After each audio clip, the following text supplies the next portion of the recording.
Mirëmbrëma, pandemia në të cilën gjendemi është dhe një spërov e vërtet për besimtarët musliman.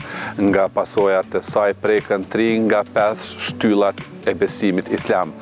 Shumë vende kanë mbyllur dhe kanë kufizuar lirinë e tubimeve dhe xhamit janë të mbyllura sidomos gjatë periudhës së agjerimit. Por për të mësuar më shumë rreth Ramazanit gjatë kohës së pandemisë, të ftuar në studio do të kemi Isa Tërshanin, imam në xhaminë e madhe në Shtime, Rovena Tujan Rinaku, avokate, si dhe përmes Skype-it do të kemi një bisedë me këngëtaren e njohur Filloreta Raçi Fifi. I ftojmë në studio.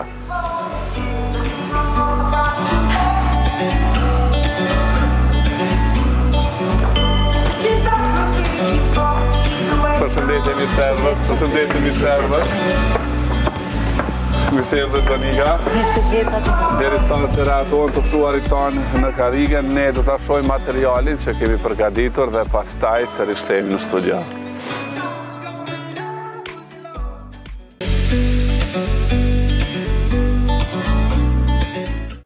Mirëmbrëma edhe njëherë dhe mirë se erdhët në ndrimin e natës.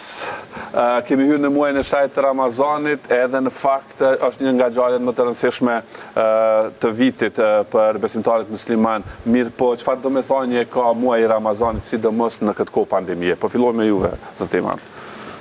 Fillimisht lejoni të përshëndes stafin drejtues dhe realizues të këtij emisioni, si dhe të gjithë teleshikuesit tuaj. Njëkohësisht të urojmë këtë muaj të bekuar të Ramazanit të gjithë besimtarëve islam, duke lutë Allahun e madhruar që ibadetet e kryera gjatë këtij muaji, inshallah Zoti na i pranon. Inshallah do të jemi prej atyreve të cilët nuk do të dalim duarthat nga shpërblimet e shumta apo të pakufishme të përgatitura prej anës Allahut xhaleshanuhu për besimtarin agjërueshëm. Faleminderit për ftesën. Mirë se gjetëm. Sot jemi në ditën e 5 të agjerimit. Kemi përfundu. E lutja Allahun xhaleshanuhu që të na i pranoj. Padyshim se muaji i madhreshëm i Ramazanit është muaji i shajt, është muaji i bekuar, është muaji i dalluar që Allahu xhaleshanuhu e dalloi. E kanë dalluar melaqet, engjujt, e dallojnë besimtarët, po e dallojnë edhe jo besimtarët, sepse në saje të respektin ndaj besimtarëve, edhe ata kanë një qasje tjetër. Prandaj, ky muaj, krahasim me vite tjera, është një muaj pak më ndryshe. Është një muaj që besimtari çdo herë e pret me gëzim.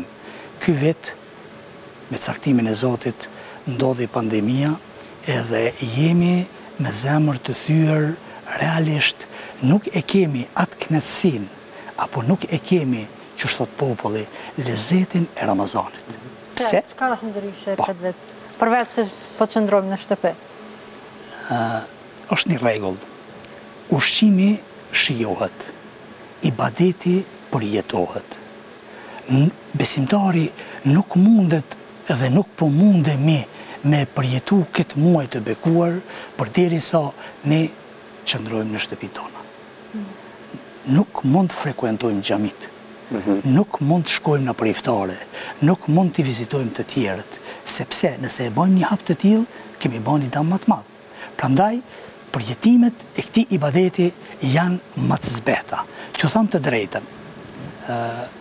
Me fillimin e Ramazanit, me një kolegë timin, me një hoxh nderuar, i cili është shumë i thellë në dituritë islame, po i tham hoxheve ne nuk po e kam bërë atë kënaqësinë e muajit bekuar.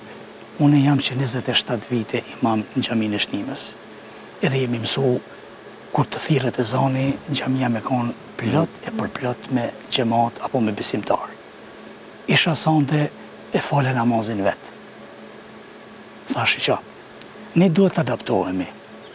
Është e njëjtë si kur njeriu kur ka një problem shëndetësor, ka një grip sezonal apo flama.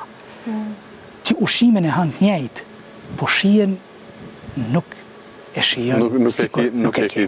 Tash, edhe Si është organizu pra Bashkia Islame e Kosovës, cilat janë përgatitjet që i kanë bërë pavarësisht këtyre ndalesave që janë udhëzu edhe janë për të mirën e secilit prej nesh? Unë mund të flasë vetëm në saje të xhamisë ku ku veproj, të thartë jam punëtori i Bashkisë Islame. Preferencat apo urdhëresat e Bashkisë Islame janë që ne të mos organizojmë namaze kolektive apo namaze me xhamat, sepse do të thotë pandemia apo virusi i cili është përhap ka pushtu krejt botën, me vetmin qëllim që të mbrohemi apo të ruhemi për një keqje më e madhe, të falemi në shtëpitë tona. Ne kemi për obligim që të dalim xhami, të thrasim ezanin, edhe të falemi vetë, edhe të kthehemi në shtëpitë tona. Prandaj, organizimi i Bashkisë Islame në këtë aspekt, përkundër përgatitjeve që i ka bë, ka qëndosht që të anulohen të gjitha ato aktivitete të bujshme që kanë qenë të parapame për këtë muaj të bekur. Në këtë kohë, sa kemi edhe detyrë ndaj gjithë tjerëve që të qëndrojmë në shtëpi dhe kemi urdhëres ka qeveria që të qëndrojmë në shtëpi, a ka besimtarë cilë gjatë këtyre 5 ditëve të Ramazanit kanë dashur të vinë në xhami? Po. Na kemi pas edhe kemi kontaktet me besimtarët, ose përmes rrjeteve sociale, përmes telefonit, edhe normalisht edhe për ta shumë e rëndë që ata po e përjetojnë këtë muaj të madhërisëm në shtëpitë e tyre. Edhe kërkesa, hajde po dalim 2-3 vetë, po bëhemi 5-6 vetë, jo. Do thotë, ne duhet me pikëshmëri të zbatojmë preferencat, urdhëresat dhe këshillat e institucioneve tona, edhe fetare, edhe shtetërore. Sepse popullorë që thonë ik prej sevapit, mos i gjëna. Do thotë, nëse ne fillojmë në thojza, ta falim namazin e taravive me një grupë, ku e di une prej kujt po e marrë virusin. Qka tash, unë kam u përshëndet, kam u afru, përkundër distancës, do është e pamundur, ne nuk jemi qatë strikt një përmbajtje në rregullave. Edhe e infektoj një besimtar. Qka kam bë? Kam him katë, kam him gjëna. Prandaj, në këto rrethana, namazi në shtëpitë tona është i barabartë sipas fetvave apo përgjigjeve të ulemave me vlerë apo me shpërblime sikur në xhami. Prandaj, inshallah, Zoti na i pranon edhe na e lehtëson edhe e të i kalojmë këtë situatë sa më shpejt. Pak para se me hynë në emision me zonjën Klinaku, bisedum rreth asaj që rreth mirave edhe të Ramazanit edhe të kësaj kohe që në një farë forme e ka shpërqendru frikën edhe mendimin tek Covid-19, po ju kemi rikthyer Ramazanit. Fillimisht më lejoni të falenderoj për hapësirën televizive, edhe të uroj gjithë besimtarve muajin e bekuar të Ramazanit. Është e vërtet çfarë kemi vënë re në rrjetet sociale që po kemi akoma më shumë qasje. Nëse para një jave kishim një sistem komplet, njerëzit kishin një mlef, një mërzitje për shkak të izolimit, një stres të shtuar, tani shpërqendrimi i vëmendjes te Ramazani, te përgatitjet, te ndonjë urim ose te postimet që kanë me familjet e tyre, i ka bërë njerëzit që të kenë pak optimizëm. Domethënë shikohet një ndryshim edhe i sjelljeve dhe i mënyrës se si ato po kanë shfaqje në rrjetet sociale ose edhe me bashkëbisedime që kemi me njerëzit ose me grupet ndryshme studentëve ose me grupet ndryshme të grave që punojnë me aktivitetet e tyre, ligjërimi ka ndryshuar. Nuk është më ai ligjërim pesimist që kemi pasur para një viti, para një muaj ose para një jave, por është një ligjërim pak më pozitiv. Është efekti Ramazanit, sigurisht. Kjo është një situatë sfiduese, nuk është një situatë e lehtë. Por çfarë është e rëndësishme është se ne i përkasim një fe e cila ka origjinë optimizmin. Nuk jemi një fe e cila biem me një herë, nuk jemi pjesë e një fe që biem pesimizëm, jemi fe që mundohemi gjithmonë të kemi atë frymën e optimizmit. Çfarë do thotë kjo? Sipas literaturës fetare, transmetohet dhe thuhet që edhe nëse shikon që e ke një fidan në dorë, edhe po shikon që po vjen fundi botës, mbill atë fidan, vazhdoje punën tonë të mirë deri në fund, mos të dëshpëro. Pra, jemi me atë idenë e frymës vullnetare, optimiste që mos me lejuar negativitetin e situatës që të na ndikojë edhe në çështjen e adhurimeve.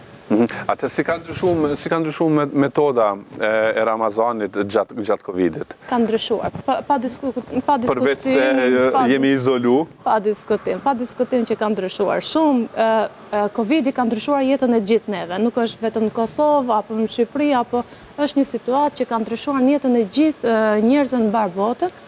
Çfarë është e rëndësishme, fillimisht neve na ka bërë të kuptojmë bekimet që i kemi në jetë. Pra, shëndetin, lirinë, veprimin, disa bekime që më parë se kemi ditur vlerën, tani po ja shikojmë ato vlerë. Tjetër, muaji Ramazanit është një muaj i bekuar që ka synim adhurimin. Pra, synimi kryesor i muajit Ramazanit është adhurimi. Ne këtë synim kryesor nuk e ndryshojmë, vazhdojmë të jetë i njëjti. Pra, vazhdojmë të kemi adhurimet tona, lutjet tona, gjitha praktikat, agjërimin tonë, sikur se është bërë gjatë viteve tjera, por ndryshojmë praktikën. Hoxha përmendi namazet e përbashkëta që i kemi pasur më parë, që quhen taravih ose namazet gjatë vakteve, 5 vakteve të ditës. Tani ne ato nuk i frekuentojmë në xhami, po i frekuentojmë në shtëpi. Pra ndryshon metodologjia.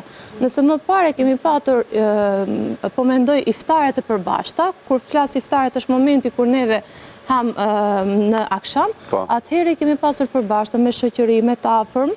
Këtë herë kemi vetëm në familjet tona. Në Perëndim po përdoret edhe një metodë interesante, po bën këto iftaret në online që janë. Akoma jo, po kam plan ta praktikoj, edhe pse unë jetoj në distancë nga familja ime, praktikoj shpesh si metodë në për eventa, për raste të ndryshme, përdorim edhe kamerat, fatmirësisht i kemi rrjetet sociale, i kemi gjitha metodat.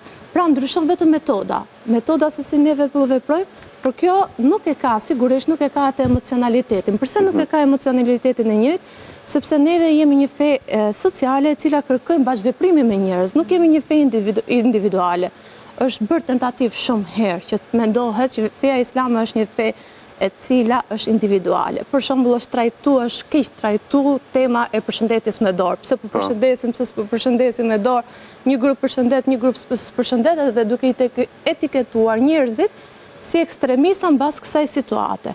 Ndërkohë sot neve jemi duke pasur një përshëndetje me distancë me njëri tjetrit, por kjo nuk po na pengon që të kemi komunikim social me njëri tjetrit. Po, sot e patëm me hoxhën një përshëndetje shumë të mirë që e kishim harruar sepse është bërë trend që me bryla të përshëndetemi, ndërsa me hoxhën u përshëndet me dorën në zemër që e tha u kthym në xhenez në ato në Allah shqiptar që në fakt kur po flasim edhe për Ramazanin edhe për ndikimin e Covidit na tregon kur gjatë gjithë kohës tash po kërkohet që imuniteti të shtohet dhe të ruhet i personave. Nëse agjerimi është deri në orën pak para 8-ve të mramjes, si ndikon kjo në imunitetin e njeriut? A duhet të agjerojmë edhe në kohën e pandemisë? Padyshim, urdhrat e Zotit madhërisëm duhet zbatohen sipas rrethonave edhe kohës. Në çdo ibadet apo në çdo urdhër të Zotit, o për veprim, o për ndalim, fshihen urtësitë shumëta që njerëzit, gjithsesi besimtarët, disa herë mund t'i kuptojnë e disa herë ndoshta nuk mund t'i kuptojnë krejtësisht, mirë po me kalimin e kohës, gjithsesi me zbulimet shkencore, dalin shesh të vërtetat kuranore. Të kujimi të agjërimi. Agjërimi është ibadet apo adhurim ekskluziv që bëhet vetëm për Zotin e Madhërisëm. Nuk bëhet për askën tjetër.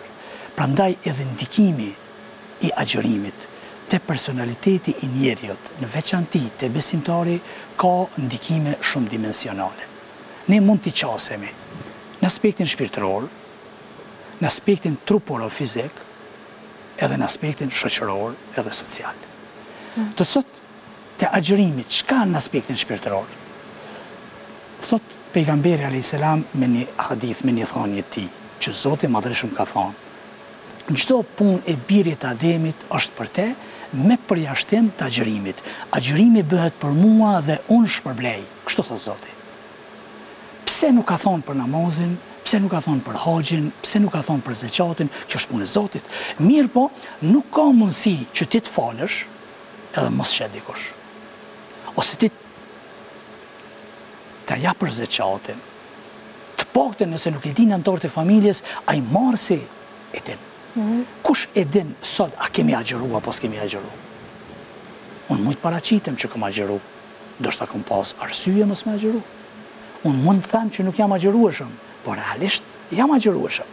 Prandaj në këtë aspekt, ndikimi shpirtëror, kur njeriu e din se është ekskluzivisht nën përcjelljen e Zotit dhe për këtë veprim Zoti Madhreshëm shpërblen pa kufishëm, pse? Se thot pejgamberi alayhis salam, për çdo vepër të mirë, Zoti shpërblen 10, 70, 700 me përjashtim të agjërimit. Në agjërim nuk ka numra, nuk ka cifra. Allahu I Madhreshëm këtë muaj të bekuar u merr kompetencat me laçeve dhe ju thot, ju nuk dini me shpërbly robën tim agjërueshëm. Sepse ai po agjëron për mua, ai po hiq dorë nga ushqimi, nga pija, nga familja, nga kënaqësitë e jetës, vetëm e vetëm për mua, që realisht buka është halal, uji është halal, familja është halal. Pse po abstenon, pse po largohesh? Pse Zoti ka thënë. Prandaj, përderisa besimtari largohet prej gjanave halal, qysh nuk largohet prej harameve?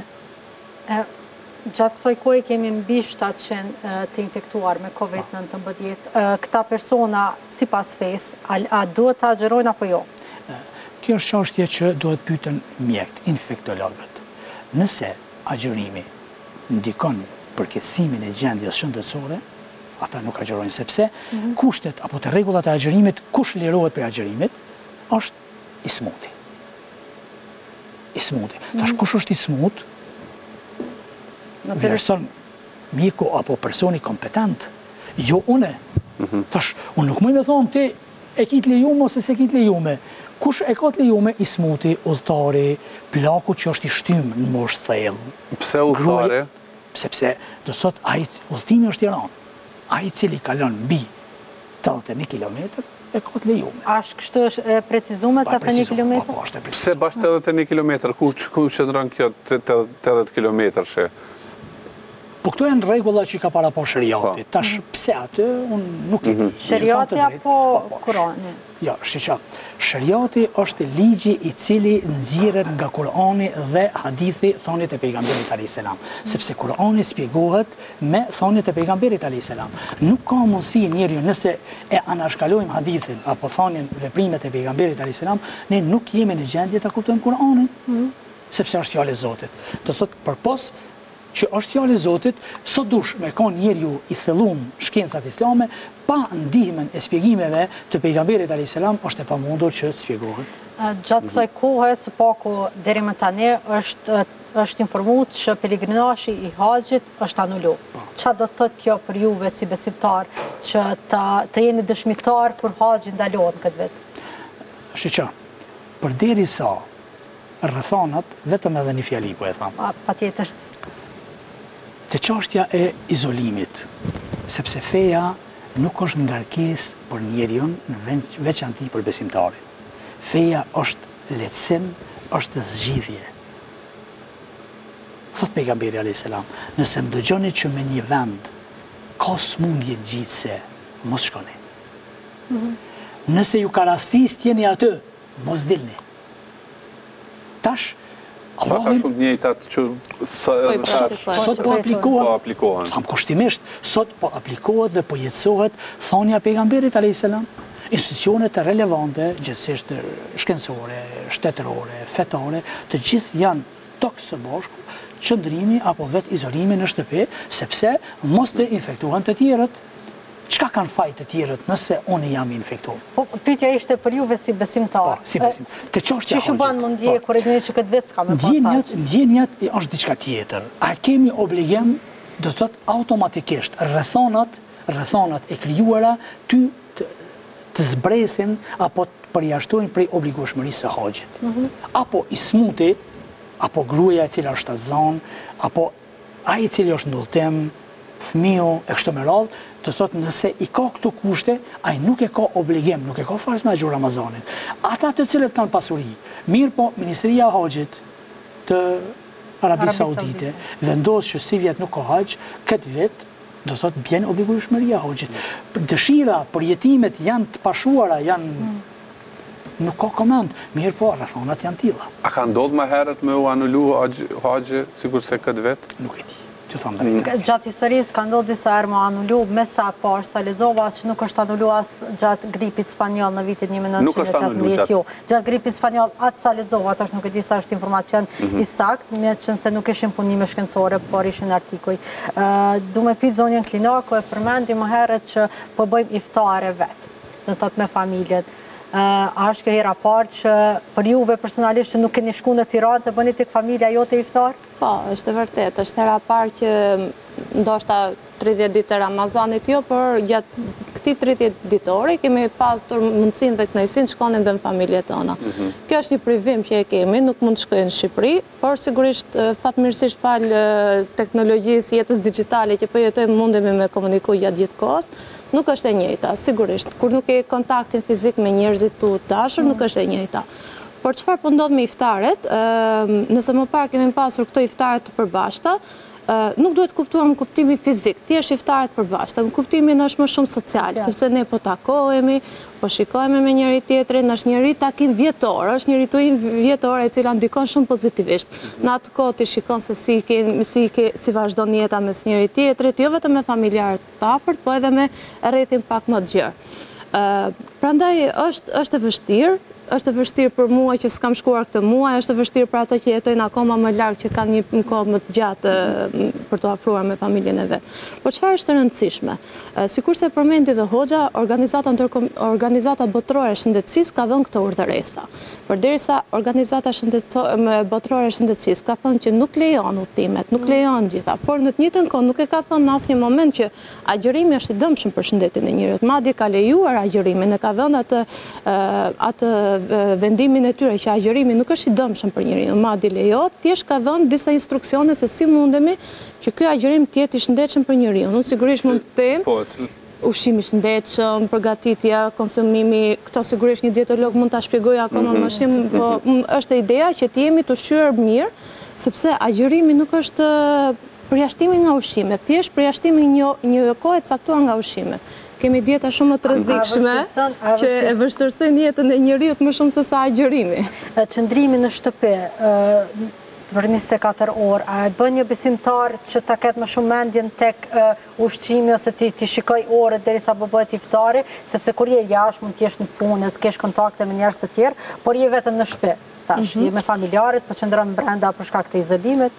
Jo, nuk mendoj që ndikon në këtë formë, për shkak se agjërimi bëhet me një vullnet shumë të madh. Vetëm vullneti shumë i madh dhe një besim shumë i madh bën njeriu të largohet nga ushqimi, që është një nga tundimet më të mëdha të njerëzimit, pa diskutim. Nuk ndikon me pasur, si me thonë, joshje më të madhe ndaj ushqimit, sepse koha fizike që kalohet në forma të tjera. Nëse ne nuk dalim vërtet me takime, ama kemi takime tjera, meeting online. Për shembull, unë jam duke praktikuar format e takimeve online me gratë ndryshme. Jam edhe pjesë e trajnimeve që tjerët ofrojnë, por edhe pjesë trajnimeve që unë i ofroj grave.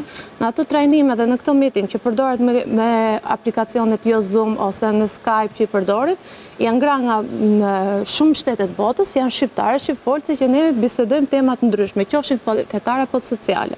Pra një nga kjo kohë e cila ne kalonim fizikisht, e kalojmë tani virtualisht. Është një formë që mos më shkëput nga kontakti jonë, sepse nuk mund të bashkëveprosh nëse nuk ke kontakte me njerëzit. Është diçka e nevojshme për ne që të kemi kontakte me njerëzit. Një takim online ne do ta kemi tani edhe me Fifin, Filoreta Raqen.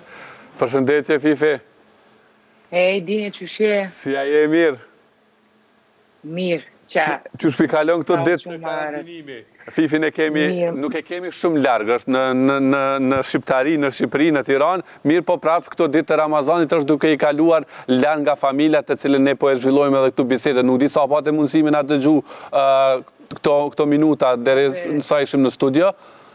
E një gjova shumicën e bisedës edhe më pëlqyn shumë fjalët e Hoxhës, edhe me thonë drejtën në shumicën e rasteve fjalët e tina më kanë bërë dhe mu rënqetë dhe e kuptova hala ma shumë rëndësinë e të qenurit muslimane dhe sidomos pjesës të agjerimit të sa në vene.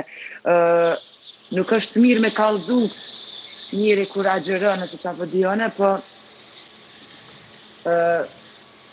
në këtë rast, inshallah hajrë, edhe ata në hajnalë. Është hera parë që po agjeron apo ke agjeru edhe Ramazanit të tjera? Hera e parë që po agjeroj që e kom nis me agjeru komplet, e kom nis edhe shumë herë të tjera edhe nuk kom mujt me çu deri në fund. Jo mundu të paktën ato ditë që e kom pas klira me agjeru, ditë që s'kom mujt me agjeru, si kom agjeru, po këtë vit kom vendos që me çu deri në fund inshallah. Çka ka shty Fifi me marrë këtë vendim? Tu pas parasysh që tash edhe me je larg familjes se jeton vetëm apo? Po, në vetë jetoj që 5 vjet nuk ka lidhje puna me vendimin. Po tash je vendimin. izoluar në atë aspektin që nuk mundesh me i bë iftaret me ardhmë në Kosovë pranë familjes me shëndet e vërtet. Shëndet. Faleminderit. Unë iftaret s'kam mujt mi bë edhe më përpara me familje se një më kanë knej, se kam 5 vjet që jetoj këtë. Po nuk ka lidhje fare me vendimin, unë e kom pas vendosur ma përpara me agjeru, tjetër është kanë që rrugës u dosht me nalë për shkak të koncerteve që i kom pas, që më ka dosht të nkonë me kanë lëvizje, që s'kom mujt me kanë me një vend. Edhe tashti normalisht që është i qikron që nuk jam afër familjes me bu për shembull iftarës ose syfyr me ta bashk, po nuk hjekum keq, ka kuzhina. Zonja Klinaku e përmendi që tash është bërë edhe trend ose ka filluar edhe në vendet të tjera të botës që të bëhen iftaret online. A e ka apliku këta me ndonjë familjar apo ndonjë shoqëri gjatë tyre ditëve? Jo, nuk e kam apliku se gjo. Nuk e di pse, nuk më pas ka shku në men me të kallëzu drejt, thjesht para se me hangër iftar. Son të iftarin nesërmën me kalu iftarin me familjen online, me u lidh, me i pasë çfarë keni përgatitur, çka kanë përgatitur ata, edhe me kalu kohë së bashku. Po më do këtë interesant si tre, po nga që para iftarit, të në kohën e diskutoj me mamin, a kupton, edhe me motrën anën tjetër, se qaj të përgatit që, edhe s'm pas ka shku në men që me hi për shembull me FaceTime e fol gjatë kohës iftarit. Ku di unë? Nështë pse na kanë rrit prindrit që mos me përdor telefonat kur hajna bukë. Fifi, që gjendja në Shqipëri këto ditë? Se më duket kanë fillu më u letësu masat parandaluse. Më dhe kemi dhe rovenë. Masat parandaluse. Fakt unë nuk është dhe që po e marrë vesh të qa po bëhet shumë jashtë se lajme nuk këshyri kur. Jam të erujt shumë këta për me dalë, për mu ekspozu në për vene ku ka njerëz, se përshët që ja ka njës me pasë dhe grumbullimet njerëzve në për shumë cepa Tiranës. Plus ajo diskutimit që premte të shtu në dile, fakt të shtu në djele duhet më mbyllë mos me dalë, nuk është tu apliku fare si regull, këtu janë tu dalë njerëzit gjithsesi. Nuk është që janë tu e pas adinat kujdesin, wow, prit se koronavirusi. Dhe nëso po flasim për Tiranën, eftuar e jonë, e cila është nga Tirana, si duket ka diçka për të thënë. Po, Fifi të përshëndes edhe të roja gjërin pranuar. Të lutëm përshëndetit Tiranën shumë prej meje, sepse vërtet më ka marrë malli shumë. Dhe përshëndet Tiranën shumë prej teje. A kina i sen më i thonë? Veç që e dua shumë. Edhe Hoxha ka disa fjallë për ty, para se të përshëndetimi për këtë lidhje, Fifi. Oke. Përshëndetje. Fillimisht ju përgëzoj për vendimin që keni vendos me agjeru këtë muaj të bekuar të Ramazanit, sepse çdo vendim i drejt dhe i arsyeshëm duhet përshëndetet. Prandaj ne përderisa po kemi obligime ndaj njëri tjetrit, mbi të gjitha kemi obligime edhe ndaj krijuesit të gjithësisë. Jo që Zoti i Madhreshëm ka nevojë për agjërimin dhe ibadetet tona, por ne kemi nevojë për mëshirën e Allahut xhaleshanuhu. Prandaj ju përgëzoj, inshallah Zoti ju pranon juve, neve dhe gjithë besimtarëve këtë ibadet të agjërimit. Amin, inshallah, ja pranoft këtë atyne që agjerojnë edhe që kanë qëllime të pastërta. Unë e qëta mundona zakonisht me kallëzu edhe në punën që e bëj edhe në përditshmërinë teme, edhe sa është bëj një intervistë, mundona me dhonë një energji pozitive, një menim pozitiv, që kjo është në një farë mënyre edhe qëllimi i islamit, apo hoqë? Ta është qëllimi i islamit, duke se nuk e dëgjohë. Nuk e dëgjohë. A është qëllimi islamit që me shpërnda pozitivitet, të cilën mundohet fifi në çdo intervistë dhe një jetë për dishme. Pa dyshem, është një thonje e pejgamberit a.s. Njeriu më i mirë është ai i cili ju bën dobi të tjerëve. Tash dobit janë shumë dimensionale, varësisht për cilit kanë apo cilës natyrë janë. Ne në islam nuk ka vend pesimizmi, në islam ka vend optimizmi. Ne asnjëherë nuk duhet t'i humbim shpresat të mëshira e të madhit Zot Xheleshanuhu. Përkundrazi, duhet ta shfrytëzojmë apo t'i shfrytëzojmë këto ditë, jo vetëm ditët dhe minutat, po edhe sekondat e këtij muaji të madhrueshëm të Ramazanit, sepse mëshira e Allahut Xheleshanuhu në këtë muaj është e pakufishme në krahasje me muaj tjerë. Prandaj edhe një herë urime e inshallah Zoti ju pranon juve dhe neve. Fifi, shumë faleminderit për këtë paraqitje, turoj agjërim sa më të lehtë, edhe turoj sa më shpejt që të shihemi këtu në studio që të vish në Kosovë të na vizitosh. Me emrin e Zotit, menxë po pres më liru ku fetë dhe në ardha ina edhe po shpresoj që kemë pashëm shpejt bashkë. Krejt besimtarëve të fesë islame, edhe atyne që agjerojnë Zoti ja pranon duat edhe agjerimin, atyne që agjerojnë Zoti gjithsesi ju atë energji të mirë dhe ju atë shëndet, sa ma shumë letërua njerëzit të mos prej qëtyne ma shumë prej gojdanave se sa prej virusit me në jone, po energji pozitive edhe faleminderit din shumë. Faleminderit shumë për këtë paraqitje. Do të themi sërish bisedën edhe në studio, në ditë të tilla, sa i bën njerëzit me fetar edhe më të bashkuar pavarësisht se nuk jemi afër njëri tjetrit. Që të dy mendimin e të dyve. Po, patjetër. I kemi dy forma. Njeriu gjatë muajit Ramazanit, pra në këtë kohën e pandemisë, mund të rindërtoj, mund të rikrijoj disa lidhje që i ka pasur ndoshta më parë jo shumë të mira. Lidhja numër 1, e pa diskutueshme është lidhja që e ke me krijuesin tënd, me Zotin. Ajo është një lidhje vazhdueshme. Mund të shtohen ose të ndikohesh për situatave për ta përmirësuar këtë lidhje, siç është muaji Ramazanit, që ti duke shtuar këto obligimet tuaja ose adhurimet tuaja, atëherë ti afrohesh akoma më shumë. Pra kjo është ajo lidhja e parë që ti e përmirëson gjatë muajit Ramazanit. Ndërsa lidhja e dytë është lidhja me njerëzit. Lidhja me njerëzit e cila gjatë muajit Ramazanit, ndoshta vërtet kemi qenë shumë social gjatë muajve të tjerë. Kemi pasur një jetë shumë sociale dinamike, duke mos patur kohë shumë të mjaftueshme për që ndruar në shtëpi me familjarët tonë edhe me rrethin tonë të ngushtë, dhe kjo është një kohë e artë që çdo kush përveç aspektit sfidues, se kjo është një kohë sfiduese, duhet ta theksojmë që është sfiduese, ka edhe aspektin pozitiv që ti rikrijon ose i ndërton ose i përmirëson këtë lidhje. Dhe lidhja e tretë që është shumë e rëndësishme është një rilidhje me veten tënde. Kjo rilidhje ose ky ritakim me veten tënde është një nga çelësat e suksesit në çdo fushë, po mendoj.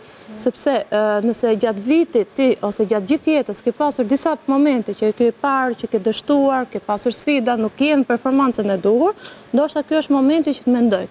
Në çështjen e izolimit ose çështjen e veçimit, në Islam është një fenomen i cili ka ndodhur dhe ndodh në praktikat islame. Ne konsiderojmë gjatë muajit Ramazanit është edhe një nga praktikat që përdoret në 10 ditën e fundit, që është itikafi, pra izolimi, veçimi që ne e bëjmë për një kohë caktuar. Zakonisht ndodh në 10 ditën e fundit, por ka edhe forma më të shkurtra. Nëse e themi në formë meditim ose mendim o qëndrim i veçuar. Ka dy forma. Forma parë është komplet 10 ditë i fundit që praktikisht e praktikojnë meshkujt kur është në situatë normale. Forma dytë është një kohë e përcaktuar e veçimit. Nuk është gjatë gjithë muajit Ramazanit, por një kohë e përcaktuar. Kur ti e lën një kohë të përcaktuar dhe mendon, reflekton, bën adhurime, largohesh nga jeta. Bën lutje më shumë. Izolimi ose kjo pjesë e veçimit në fe ka shumë vlerë, po jo vetëm në fe. Pejgamberi ose i dërguari jon Muhamedi alayhis salam gjatë kohës izolimit e ka patur shpalljen e tij më të madhe. Gjithashtu mund të them edhe nga fushat e tjera të jetës, qofshin sociale, qofshin shkencore, apo zbulimet më të mëdha janë bërë pas një hulumtimi shumë gjatë, pas një mendimi shumë gjatë, pas një largimi nga gjithë ky kaos i cili po na rrethon. Unë mendoj që pavarësisht sfidës që e ka Ramazani, ka për na shërbyer për mirë edhe kjo sfidë, ka për na bërë më të fortë, ka për na bërë më të fuqishëm. Sa na bën më besimtar? Padyshim se nëse marrim në vija të rasha, e shohim besimtarët në Kosovën tonë të dashur. Shohim se në muajin e madhreshëm të Ramazanit janë më fetarë se sa jashtë Ramazanit. Pse? Për pas agjërimit, ata ndoshta nuk i kanë falë 5 kohët e namazit. Në Ramazan fillon me u falë. Dhe thot, jashtë Ramazanit, nëse deri dje ka përdorë edhe pijet alkoholike, në Ramazan i ndërprejnë. Nëse jashtë Ramazanit ka bën veprimet pahishme, në Ramazan i ndërprejnë. Pse? Sepse mrekullia e këtij muaji dhe dituria për shpërblimet e këtij adhurimi e motivojnë besimtarin që ai të ngritet në aspektin shpirtëror, gjithsesi besimi i tij të forcohet, po i marrim 2-3 thonjet pejgamberit a.s. Fillimisht thot, kush e agjeron Ramazanin me besim të plot dhe me llogari, shpërblimet e tij i falen mëkatet e mëparshme. Do thot, është fjala për mëkatet e vogla. A ka njeri i cili nuk ka gjunohe? Nuk ka. A ka njeri i cili nuk dëshiron që t'i falen gjunohet? Nuk ka. Kush tjetër i falë mëkatet tona përpas Zotit? Askush. Prandaj, një ditë pejgamberi a.s. është ngjit hutbe, mimber. Edhe posa e ka vendos kamën në shkallën e parë, ka thonë me zon amin. Shkallën e dytë, amin. Shkallën e tretë, amin. E ka mbajt hutben, e ka falë namazin, shokët e ka thonë, oj dërgumi i Zotit, a ban me na tregu çka ishte kjo 3 herë amin, amin, amin, që asnjëherë më parë nuk kemi ndëgju? Tha po. Mirdi me leku Gjibril që ka punë shpallin. Dhe më tha, o Muhammed, ai pjesëtari i umetit tanë, ai musliman, që ka jetë, ka shëndet edhe ka fat me jetu muajin e Ramazanit, me prit muajin e Ramazanit, dhe me përfundu muajin e Ramazanit, edhe nëse nuk e fiton xhenetin, qoftë larg mëshirës së Zotit, apo qoftë i përbuzur, na popullor që thojmë, jazek i koftë. Thuj amin, thash amin. Edhe këtu po nalemi. Çka, kush po lutet? Po lutet Meleku, apo meleku i melaqeve, kryetari i melaqeve. Kush po thot amin, po thot krye pejgamberi, apo pejgamberi më i zgjedhur i Zotit. A ka njeri i cili i thot vetes besimtar, edhe nuk dëshiron që me daljen e Ramazanit të mos të dalë i pastër prej mëkateve. Gjithashtu edhe një hadith tjetër edhe këtu po ndalemi. Thot pejgamberi a.s. Kush e agjeron një ditë për hir të Zotit, Allahu i madhreshëm për hir të asoj dite do t'ja largoj fytyrën e tij 70 vite larg zjarrit të xhenemit. Që i bjen? Që do të thot, për një ditë Ramazanit, Allahu xhaleshonu ka më të largu 70 vjet për xhenemit, po për 30 ditë. Do të thot, qëllimi i agjërimit nuk është vetëm heqja dorë nga ushqimi dhe pija, por ne duhet të agjërojmë edhe me sy, edhe me vesh, edhe me dorë, edhe me besimtari agjërueshëm është i matur në të folur. Nuk lëndon të tjerët, nuk nënçmon të tjerët, nuk përgojon të tjerët, nuk shpiv për të tjerët. Pse? Se ka thonë pejgamberi a.s. Kush nuk e lën fjalën e keqe, fjalën e rrënës dhe marifetet e saja, Allahu i madhreshëm nuk ka nevojë për agjërimin e tij. Ai i cili, nëse ne Zotin e rujt, agjërojmë vetëm me ushqim dhe me pije, ne nuk kemi bërë gjë. Absolutisht. Do thotë, rezultati i këtij ibadeti nuk është i kënaqshëm për neve. Prandaj, qasja rreth ibadetit luan rol shumë të rëndësishëm. E dyta, sa jemi të afërt me njëri tjetrin. Përkundër rrethonave të cilat i kemi.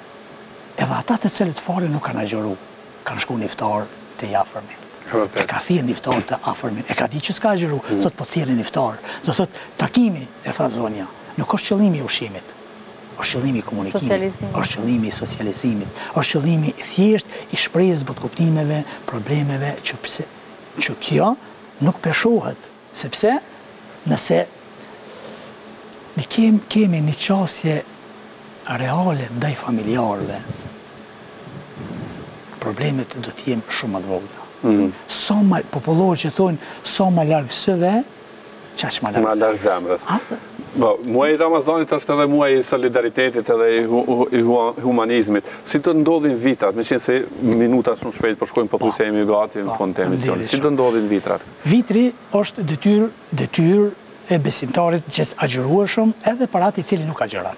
Do thotë Allahu i Madhërisëm ka parapo që në fund të Ramazanit mendon një pjesë ekonomike për të varfërit.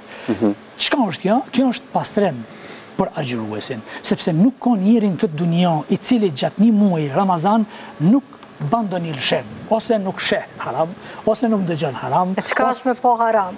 Haram është ndaluar, do thotë nuk i lejohet njeriu të shiqojë gjëra të pahijshme. Shiqimi i parë është i lejuar. Çka të vazhdohet më tutje është ndaluar. Nuk më lejohet mu me kanë me një vend ku bisedohet apo përgojohet dikush, edhe unë me çndruhet që thot populli mi hap vesh edhe më u kënaq. Përkundrazi.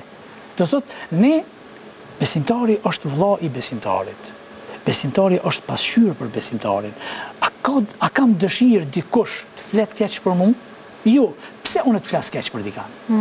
A kam dëshirë që dikush të ndëgjoj ndonjë tmet temën praninë e dikujt? Jo, pse unë të jam ndëgjoj një tmet të dikujt? Na kemi për obligim mi ambulu të metat e të tjerëve, sepse nuk jemi perfekt. Vitri do thotë duhet tipet, kemi obligim. Çdo krye familjar duhet jap vitrat për familjen e tij. Jam 8 kategori. Do thotë innema sadakatu lil fukara. Sadakat i takojnë fukaras, të varfërit, të ngratit në rrugën e Zotit. Ne këtë vit e kemi pak të lashe. Zakonisht xhamatlin tanë, apo besimtarët tanë, janë drejtu në institucionet e bashkisë islame, në xhamit tona që t'i pagojnë vitrat. Tash, jo që nuk kanë mundësi këtë punë, do thotë xhamit janë të hapura. Mirë po frekuentimi i tyre është i kufizuar. Dhash Zoti që të lirohemi apo këto masa të zbuten edhe të lehtësohen deri në fund Ramazanit, sepse vitrat duhet. E sadakaja jipet gjatë Ramazanit. Do thotë jipet, ndërsa vitri është detyrë vetëm gjatë Ramazanit. E ç'po japin sadaka në këtë periudhë? Në këtë periudhë, keni informacion? Po e tham po. Shiqani. Për shembull, Kryesia e Bashkisë Islame e Republikës Kosovës ka organizuar sofrën e Ramazanit që ka shpërnda 10.000 pako ushqimore për 10.000 familje skamnore. Këto ndihma apo këto mjete janë siguru prej bizneseve, besimtarëve dhe donatorëve të ndryshëm. Kjo është sadak. Ata që kanë dhënë para Ramazanit, do thotë nuk mund të llogarisin që po japin vitrin. Vitri përcaktohet 2 shujtje gjatë ditës, iftari edhe syfyri. Grumbullohet, vlera e saj arrin 2, 3 apo 4. Nëse iftarin edhe syfyrin, unë në familjen tem e ha me 2 euro, do të me dhon 2 euro vitrin. Nëse nuk e mbulon 2 euro, do të me shku 3 e kështu me radhë. Prandaj, besimtarët tanë normalisht që e japin vitrin, edhe kanë dhënë vitrin. Mirë po, është mirë që edhe realisht e kemi një test që këtë vit, në këtë kohë të pandemisë, ta tregojmë solidaritetin, ta tregojmë vetveten se nuk është pengesë rrethana të cilat Zoti na ka shpërgu që na të privohemi apo t'i cungojmë vitrat për të varfërit, gjithsesi për institucionin e bashkisë islame. Po. Edhe diçka për të vazhduar me idenë e hoxhës, sadakaja ose bamirësia që japim, duhet kemi parasysh që një nga qëllimet e Ramazanit është pikërisht kjo, solidarizimi me njerëzit që nuk kanë mundësi, solidarizimi me njerëzit që nuk i kanë kushtet e mira që nuk i kanë. Pra në këtë formë, gjatë muajit Ramazanit duhet të kemi shpirtin akoma më shumë solidar për të ndihmuar këto njerëz. Vërtet kontakti fizik nuk është i mundur, por mund kemi metoda alternative. Pra, iftaret janë të anulluar apo funksionon edhe kjo puna iftareve delivery që po porosit ushqim dhe i shkon familjeve në nevojë. Funksionon dhe metoda tjetër me banka që mundet me bë transferat në përfaqe zyrtare që merren me çështjen vetëm ka vëmend absolutisht. Edhe metoda manuale që ti mund të grumbullosh një pjesë parave tuaja dhe t'ia dërgosh një personi në nevojë. Pra, metodat gjendet, sikurse i kemi gjendur për këtë Ramazan, metodat i ndryshojmë. Qëllimi është që neve të vazhdojmë atë synimin kryesor të Ramazanit, që nuk është largimi nga ngrënia nga e pira, por është që ne të përmirësojmë sjelljet tona, të përmirësojmë adhurimet tona dhe të jemi njerëz më të mirë për veten dhe shoqërinë. Dhe për fund mesazhi për muajin e shenjtë të Ramazanit nga juve? Po, shpresoj që ky agjërim mos na lë vetëm pa ngrënë papir, po të na japi edukimin më të mirë për veten tonë dhe që mundemi ta praktikojmë dhe pas muajit të Ramazanit. Agjërim pranuar gjithëve. Unë besoj që ky muaj i madhëreshëm i Ramazanit jetë një faqe e re e secilit besimtar që pas Ramazanit dalim më të fort, më të përgatitur, me vizion më të mirë se sa para Ramazanit. Lutim Zotin që të na i ketë pranu edhe të na i pranoj, të na jep mundësi që ta presim Bajramin dhe me faljen e Bajramit, nëse nuk e falim në xhami, nëse nuk e falim në hapësira, kur ta falim sabahun, të falemi prej anës Allahut xhaleshanuhu ashtu siç kemi ditë. Amen. Faleminderit shumë. Faleminderit. Ke kështu të ra, natën e mirë.